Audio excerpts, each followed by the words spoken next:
time ago, games did not need to be stored on the console itself, and you were free to play and own as many games as you possibly could. You could literally play dozens or even hundreds of games at your own choosing, at your own convenience, and have memories from all of them and be well versed in a variety of genres of games. Then a modern rule of gaming was put into place by developers, either by force or by deceitful willingness. You have memory space on a console, and to an extent be forced to play within the confines of memory or storage space provided. This would now limit how much you can play, for fears of being forced to delete your progress on a said game or games to play a new game or games.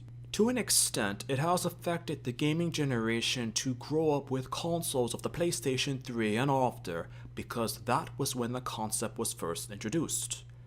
Older gamers, depending on their preference, either completely beat the said game and unlocked as much as they could before deleting the information and moving on from their consoles or computers, or just playing and deleting the information. Why does it even have to be like that?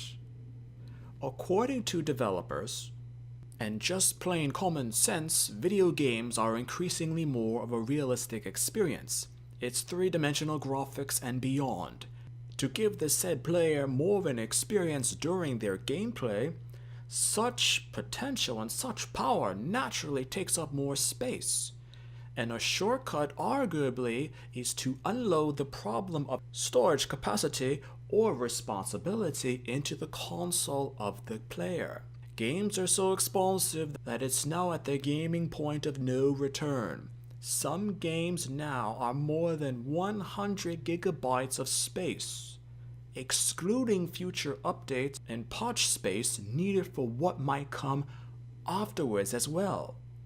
Increasingly, these large games are also being put up with people whose gaming computers who might not be down for the beating, hence lagging and online gameplay that can be slow for all players because of certain connections. All of those features are increasingly taking up space.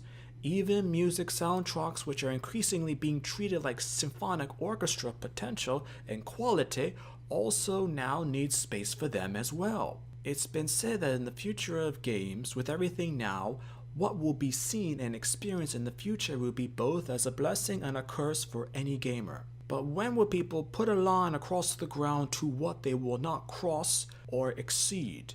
Would you download a game that's 200 gigabytes, 500 gigabytes, or even possibly one single game that would take up all of the space or potential of your said console, not including what other attributes might be needed in the future for gameplay? This is not something that will be a distant forced decision that you would have to make. Most likely, this is a problem that gamers will have no choice but to be forced to deal with, to decide on within a gaming generation or two.